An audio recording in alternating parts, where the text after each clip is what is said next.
Hello guys, good morning. Welcome back to another video. तो कैसे हो आप लोग? आई होप आप सभी ठीक ही होंगे। और आज हो चुकी है 31 मार्च, और 31 मार्च से बनने वाले महत्वपूर्ण करंट अफेयर्स के बारे में हम बात करेंगे और उनसे बनने वाले महत्वपूर्ण क्वेश्चनों के बारे में हम डिस्कस करेंगे। तो चलिए शुरुआत की जाए मोटिवेशनल कोट के साथ। कमियां भले ही हज़ारों हो तुम में, लेकिन खुद पर विश्वास रखो कि तुम सबसे बेहतर करने का हुनर रखते हो। ठीक है, क्या बात लिखी है कि कमियां भले ही हजारों हो तुम में, लेकिन खुद पर विश्वास रखो कि तुम सबसे बेहतर करने का हुनर रखते हो। ठीक है, इसी के साथ पहला क्वेश्चन स्टार्ट करते हैं। अंडमान और निकोबार में जो बिजली आपूर्ति परियोजना को कौन सा देश निधि प्रदान करेगा? तो टिक कीजिए भाई लोग, इसका राइट आंसर क्या आएगा? ऑप्शन आपके सामने स्क्रीन पर रहें, फटाफट टिक कीजिए, इसका राइट आंसर क्या आएगा? तो इसका जो राइट आंसर हमारा जो ऑप्शन बी है, जापान। ठीक है, जापान देश में जो है कि अंडमान और निकोबार जो हमारा द्वीप समूह है, यानी कि केंद्र शासित प्रदेश यूटी, इसमें जो बिजली आपूर्ति परियोजना है उसका जो है कि निधि प्रदान करेगा। अब ये निधि प्रदान करेगा तो ये एक विकास जो कि अंडमान और निकोबार में पहली बार आधिकारिक विकास सहायता परियोजना का हिस्सा है। ठीक है, और इसमें कुल 265 करोड़ रुपए का जो है कि उद्देश्य रखा गया है, और जो यहाँ पे प्रमुख द्वीप है उन पर बिजली आपूर्ति को बढ़ावा दिया जाएगा इसमें। ठीक है, इसके अलावा ये अनुदान बिजली प्रणाली और स्टेबलाइजर्स की खरीद की सहायता करेगा, जो कि सौर ऊर्जा उत्पन्न करने के लिए बेहतर उपयोग में सुधार करेगा। अब जापान देश की बात हुई है, तो जापान देश की राजधानी क्या है? टोक्यो।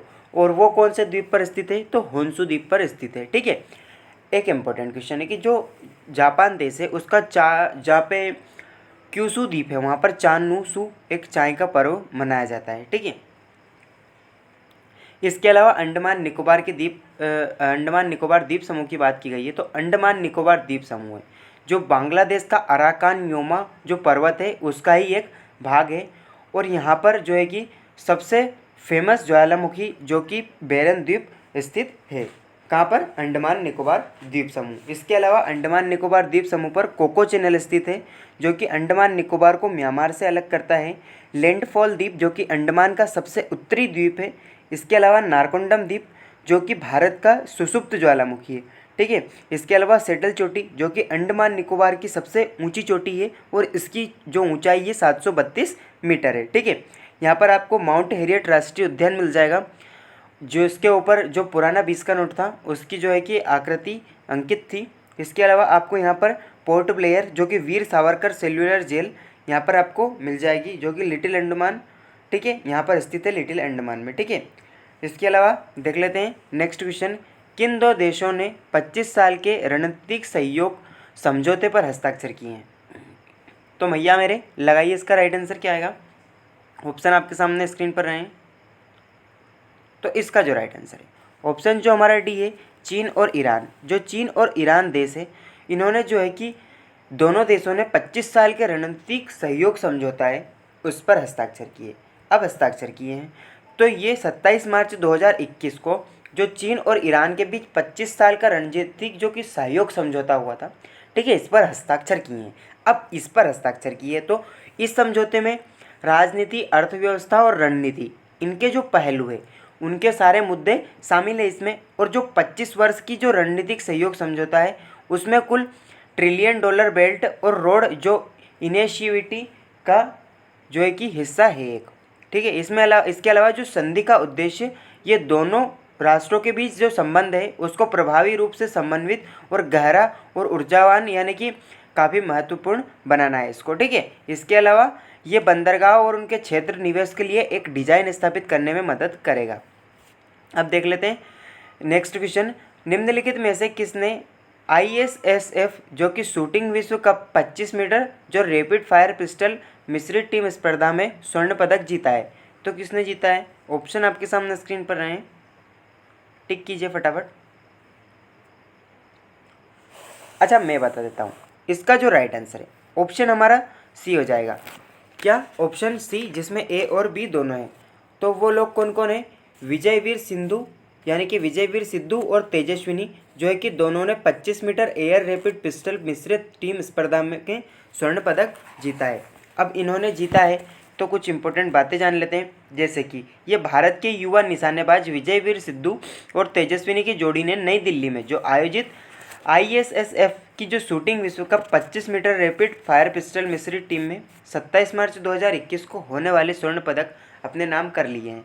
इसके अलावा 2018 का जो एशियन गेम्स में स्वर्ण पदक हुआ था उसको जीतने वाला सबसे युवा सौरभ चौधरी है, जिसने शूटिंग के क्षेत्र में ही जो है कि स्वर्ण पदक जीता था। ठीक है, इसके अलावा ओलंपिक में स्वर्ण पदक जीतने वाला एकमात्र खिलाड़ी अभिनव बिंद्रा है, जिसने 2008 में बीजिंग ओलंपिक में जो है कि स्वर्ण पदक जीता था। ठीक है, सिल्वर गर्ल के नाम से PV सिंधु को जाना जाता है। इसके अलावा जो sports women of the India BBC के द्वारा जो आयोजित किया गया था, इसका अवार्ड जो है कि कोनेरू हम्पी को दिया गया है। ठीक है, इसके अलावा क्रिकेटर के सभी जो पुरस्कार है वो एलिसा पेरी को गए हैं और ये ऑस्ट्रेलिया से बिलोंग करती है। ठीक है, इसके अलावा देख लेते हैं मिताली एक्सप्रेस भारत और कौन से देश के बीच चलने वाली एक नई यात्री ट्रेन है। तो किन देश की चलने वाली है, टिक कीजिए फटाफट राइट आंसर। तो इसका जो राइट आंसर है हमारा ऑप्शन बी आ जाएगा, बांग्लादेश। ठीक है, जो बांग्लादेश है उसके और भारत के बीच जो है कि मिताली एक्सप्रेस यात्री ट्रेन चलाई गई है। इसके अलावा 2 ट्रेनें, एक तो मैत्री एक्सप्रेस और बंधन एक्सप्रेस पहले से ही जो है कि भारत और बांग्लादेश के बीच चलती है। ठीक है, अब ये मिताली एक्सप्रेस है, ये हल्दीबाड़ी चिल्हटी जो कि ट्रेन लिंक पर न्यू जलपाईगुड़ी और ढाका से छावनी के बीच चलने वाली ट्रेन है। और ये ट्रेन लिंक की शुरुआत जो नेबरहुड फर्स्ट पॉलिसी है इसको मजबूत करने के लिए इसको चलाया गया है। ठीक है, किस लिए चलाया गया है, इंपॉर्टेंट क्वेश्चन है, नेबरहुड फर्स्ट पॉलिसी को मजबूत करने के लिए। ठीक है, इसके अलावा 27 मार्च यानी कि 26 और 27 मार्च को हमारे देश के प्रधानमंत्री यानी कि नरेंद्र मोदी जी बांग्लादेश के जो संयुक्त रूप से यात्री ट्रेन का उद्घाटन किया है और ये जो है कि दौरे पर भी गए थे। ठीक है, 26 और 27 मार्च को। ठीक है, अब हम कुछ बात कर लेते हैं, जैसे कि मैत्री एक्सप्रेस बांग्लादेश और भारत के बीच चलती है और ये कोलकाता से ढाका के बीच चली थी और ये सबसे पहले 2008 को इसको स्टार्ट किया गया है। ठीक है, इसके अलावा बंधन बस सेवा ये दिसंबर 2017 से बांग्लादेश और भारत के बीच और कोलकाता से खुलना शहर में चलती है। ठीक है, इसके अलावा 27 मार्च 2021 को जो है कि मिताली एक्सप्रेस भारत और बांग्लादेश के बीच चलने वाली एक नई यात्री ट्रेन सेवा है। ठीक है, जो लोगों की कनेक्टिविटी को मजबूत करने के लिए इसे चलाया गया है। इसके अलावा थार एक्सप्रेस जो कि कराची से जैसलमेर यानी कि भारत और पाकिस्तान के बीच चलती है, इसको 1967 से प्रारंभ किया गया था और एक समझौता एक्सप्रेस है। ये काफ़ी इंपॉर्टेंट है, ये 2000 में चली थी और दिल्ली से लाहौर के बीच ये चलती है। ठीक है, इसके अलावा जैसे आप देख सकते हो मैप में मिताली एक्सप्रेस। ठीक है, इसके अलावा देख लेते हैं नेक्स्ट क्वेश्चन। तो निम्नलिखित में से किस भारतीय ने इंटरनेशनल रेंजर अवार्ड जीता है, तो किसने जीता है भैया, इसका राइट आंसर फटाफट टिक कीजिए। इसका जो राइट आंसर है ऑप्शन जो हमारा बी हो जाएगा, महेंद्र गिरी। ठीक है, महेंद्र गिरी ने जो है कि भारतीय इंटरनेशनल रेंजर अवार्ड जीता है। अब ये जीता है इन्होंने तो राजाजी टाइगर रिजर्व रेंज के अधिकारी ये महेंद्र गिरी जी हैं, इन्होंने इंटरनेशनल रेंजर अवार्ड से इनको सम्मानित किया गया है। ठीक है, ये अपने कार्यों और संरक्षणों में जो योगदान है उसके लिए प्रतिष्ठित पुरस्कार और जीतने वाले एशिया के एकमात्र रेंजर है। ठीक है, यह पुरस्कार 2020 में शुरू किए गए थे ताकि वन्य जीव मानव संघर्ष और वन संरक्षण के क्षेत्रों में जो रेंजर द्वारा लगाए गए अतिरिक्त प्रयासों की पहचान की जा सके।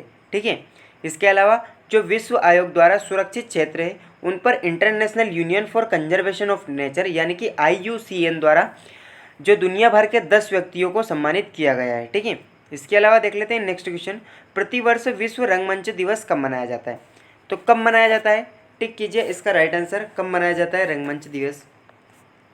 तो इसका जो राइट आंसर है ऑप्शन हमारा डी हो जाएगा, 27 मार्च को जो है कि विश्व रंगमंच दिवस मनाया जाता है। अब रंगमंच दिवस मनाया जाता है तो ये मार्च में मनाया जाता है 27 मार्च को, और मार्च से बनने वाले जो है कि जो प्रमुख दिवस है उनके बारे में हम बात कर लेते हैं, जैसे कि राष्ट्रीय सुरक्षा दिवस, औद्योगिक जो कि संरक्षा यानी कि सिक्योरिटी, इसके लिए सुरक्षा दिवस ये 4 मार्च को मनाया जाता है। अंतर्राष्ट्रीय महिला दिवस 8 मार्च को मनाया जाता है।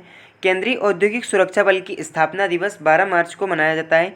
विश्व उपभोक्ता अधिकार दिवस 15 मार्च को मनाया जाता है। आयुध निर्माण दिवस जो है कि 18 मार्च को मनाया जाता है। विश्व खुशहाली दिवस 20 मार्च को मनाया जाता है। विश्व वानिकी दिवस 21 मार्च को मनाया जाता है। विश्व जल दिवस 22 मार्च को मनाया जाता है। भगत सिंह, सुखदेव और राजगुरु को शहीद दिवस ये 23 मार्च को मनाया जाता है। विश्व मौसम विज्ञान दिवस 23 मार्च को मनाया जाता है। राम मनोहर लोहिया जयंती 23 मार्च को मनाया जाता है।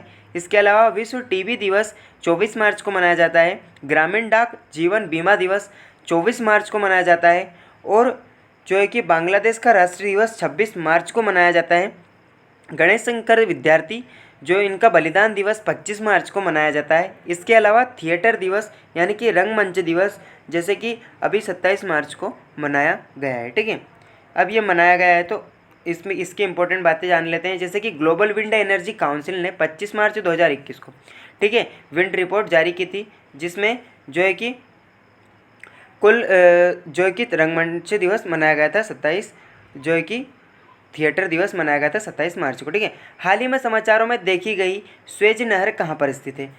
तो भैया मेरे, राखी के बंधन को निभाना, इसका राइट आंसर क्या आएगा? ऑप्शन आपके सामने स्क्रीन पर रहे हैं। इसका जो राइट आंसर है ऑप्शन जो हमारा सी है, मिस्र। मिस्र देश में जो है कि स्वेज नहर स्थित है और ये मिस्र देश में स्थित है। तो कुछ इंपॉर्टेंट बातें जान लेते हैं, जैसे कि स्वेज नहर, ये पहली बात तो समाचारों में क्यों है? तो ये दुनिया के सबसे बड़े जहाज़ों में से एक, जो द एवरग्रीन जो गीवन जहाज़ है, वो स्वेज नहर के समीप एक नहर में फंस गया है। ठीक है, यानी कि स्वेज नहर में ही इसमें फंस गया है और ये पिछले 6 से 7 दिनों में यातायात बाधित हो गया है, यानी कि यहाँ से कोई भी व्यापार नहीं हो पा रहा है, जिससे जो अर्थव्यवस्था में काफ़ी प्रॉब्लम्स भी आ रही है। और ये कृत्रिम समुद्री जलस्तरीय मार्ग है स्वेज नहर, जो कि एशिया और अफ्रीका को अलग करता है, लाल सागर और भूमध्य सागर को जोड़ता है। ठीक है, इसके अलावा ये 1869 में इसकी स्थापना की गई। 1869 और इसकी जो कुल लंबाई है 169 किलोमीटर है। ठीक है, इसके अलावा देख लेते हैं नेक्स्ट क्वेश्चन। महाराष्ट्र भूषण पुरस्कार 2020 से किसे सम्मानित किया गया है? तो किसको सम्मानित किया गया है? टिक कीजिए फटाफट, राइट सिंगर कौन सी आएगी इसमें से? तो इसका जो राइट आंसर है, अच्छा मैं बता देता हूँ, इसका जो राइट आंसर है हमारा आशा भोसले जी, इनको जो है कि महाराष्ट्र भूषण पुरस्कार 2020 से सम्मानित किया गया है। अब इनको सम्मानित किया गया है तो जान लेते हैं कुछ बातें। तो महाराष्ट्र का जो भूषण पुरस्कार है, ये महाराष्ट्र राज्य सरकार द्वारा दिया जाने वाला सबसे सर्वोच्च सम्मान होता है और ये 1996 में महाराष्ट्र सरकार द्वारा राज्य के प्रतिष्ठित व्यक्तियों में से जो विशिष्ट कार्य के लिए पहचाने जाते हैं, यानी कि उपलब्धियां हासिल करते हैं, उनके लिए इनको नवाजा जाता है। ठीक है, इसके अलावा इसमें विभिन्न क्षेत्रों में प्रतिनिधित्व करते रहते हैं लोग, जैसे इसको पुरस्कार के तहत 10 लाख रुपये की नगद राशि और एक प्रशस्ति पत्र दिया जाता है। ठीक है, अब ये महाराष्ट्र का जो है कि भूषण पुरस्कार 2020, तो ये महान गायिका आशा भोसले को दिया गया है। ग्रैमी अवार्ड जो कि बेयोंसे को दिया जाता है, यानी कि दिया गया है, ये संगीत के क्षेत्र में दिया जाता है। इसके अलावा उत्कृष्ट मैडम का अवार्ड जो है कि श्वेता झा को दिया गया है। भ्रष्टाचारी विरोधी अवार्ड अमेरिका द्वारा अंजलि भारद्वाज को दिया गया है और ये कुल 12 लोगों को दिया गया है। इसके अलावा चेंज मेकर अवार्ड पायल जांगेड़ को दिया गया है। ठीक है, संयुक्त राष्ट्र संघ का एशिया पर्यावरण प्रवर्तन पुरस्कार सस्मिता लेंका को दिया गया है। ठीक है, इसके अलावा देख लेते हैं नेक्स्ट क्वेश्चन। तो निम्नलिखित में से कौन सा संगठन विश्व जो है कि विश्व विकास रिपोर्ट प्रकाशित करता है? तो जो कौन सा संगठन है, आपके सामने ऑप्शन दिखाई दे रहे हैं, टिक कीजिए फटाफट, राइट आंसर क्या आएगा इसका? इसका जो राइट आंसर है वो है विश्व बैंक द्वारा। ठीक है, विश्व बैंक द्वारा जो है कि संगठन विश्व जो कि विकास रिपोर्ट प्रकाशित करता है, अब वर्ल्ड बैंक करता है। तो विश्व बैंक का मुख्यालय कहाँ पर है? तो वह है वॉशिंगटन डीसी, यानी कि अमेरिका में। और इसके अलावा IMF का जो मुख्यालय है वो भी वॉशिंगटन डीसी में है। और जो वर्ल्ड बैंक है उसके जो हेड है डेविड मालपास है और वर्ल्ड बैंक की स्थापना 1944 को की गई थी। ठीक है, इसके अलावा IMF की स्थापना 1945 को की गई थी और इसकी हेड क्रिस्टलिना जॉर्जिवा है। इसके अलावा UNO यूनाइटेड नेशंस ऑर्गेनाइजेशन, इसकी स्थापना 24 अक्टूबर 1945 को की गई थी। इसमें कुल सदस्य देश 193 हैं। इसका मुख्यालय न्यूयॉर्क यानी कि अमेरिका में है और यहाँ के जो हेड है एंटोनियो गुटेरेस है और ये पुर्तगाल से बिलोंग करते हैं। ठीक है, इसके अलावा आसियान का मुख्यालय जकार्ता में है और इसकी स्थापना 1967 में की गई थी। कुल 10 जो कि सदस्य राष्ट्र है इसमें। इसके अलावा ADB, इसकी जो इसका जो मुख्यालय है मनीला में है और इसकी स्थापना 1966 में की गई थी। इसके अलावा इसके हेड जो है कि आसाकावा है और इसके उपाध्यक्ष अशोक लवासा है। ठीक है, इसके अलावा हम एक इम्पोर्टेंट संगठन के बारे में बात कर लेते हैं, जैसे कि WHO। इसकी स्थापना कब की गई थी? तो 7 अप्रैल 1948 को, और इसके हेड जो है कि टेड्रोस एडेनाम, डॉक्टर टेड्रोस एडेनाम है, और इसका मुख्यालय जेनेवा स्विट्ज़रलैंड में है। ठीक है, अब जो है कि संगठन का यानी कि विश्व विकास रिपोर्ट प्रकाशित किया है विश्व बैंक ने। तो ये विश्व विकास रिपोर्ट 1978 से जो विश्व बैंक द्वारा प्रकाशित की गई है, और इस रिपोर्ट में 24 मार्च 2021 को विश्व विकास रिपोर्ट 2021 यानी कि डेटा फॉर वेबर जो वेटर लाइफ्स है उनके शीर्षक के साथ इसको प्रकाशित की गई थी। इसके अलावा ये रिपोर्ट निम्न आय वाले देश में रहने वाले व्यक्ति पर बदलते डेटा परिदृश्य की जो उच्च जोखिम और क्षमता का विश्लेषण कराती है। ठीक है, इसके अलावा देख लेते हैं नेक्स्ट क्वेश्चन। हाल ही में भारत का पहला जो भारत कोरियाई मैत्री पार्क है वो कहाँ पर स्थापित किया गया है? तो टिक कीजिए फटाफट राइट आंसर, कहाँ पर स्थापित किया गया है? कहाँ पर स्थापित किया गया है? तो इसका जो राइट आंसर है हमारा ऑप्शन सी मुंबई, सॉरी इसका जो राइट आंसर है ऑप्शन डी दिल्ली। दिल्ली में इसको स्थापित किया गया है। अब दिल्ली में स्थापित किया गया है तो जान लेते हैं कुछ बातें, जैसे कि भारत के जो हमारे रक्षा मंत्री राजनाथ सिंह, इनके द्वारा कोरिया गणराज्य के माननीय राष्ट्रीय रक्षा मंत्री श्री सुहलवुक, इनके द्वारा हाल ही में जो दिल्ली छावनी में भारत के पहले भारत कोरियाई मैत्री पार्क का संयुक्त रूप से उद्घाटन किया गया है। अब दिल्ली में किया गया है तो जान लेते हैं भारत में कुछ प्रथम, जैसे देश का पहला चमड़ा पार्क उत्तर प्रदेश में खोला गया है, भारत का पहला जेंडर पार्क केरल में खोला गया है, बुद्धिस्ट जो कि थीम पार्क सांची MP में खोला गया है, भारत का पहला स्की पार्क हिमाचल प्रदेश में खोला गया है, भारत का जो है कि पहला फायर पार्क उड़ीसा में स्थापित किया गया है, multi modal logistic park Gujarat में स्थापित किया गया है।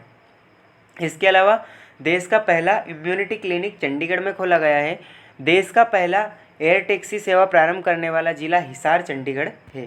ठीक है, इसके अलावा ईश्वर का दिया भी अल्प नहीं होता, जो टूट जाए वो संकल्प नहीं होता, हार को लक्ष्य से दूर ही रखना ये मेरे दोस्त, क्योंकि जीत का कोई विकल्प नहीं होता, जीत का कोई विकल्प नहीं होता।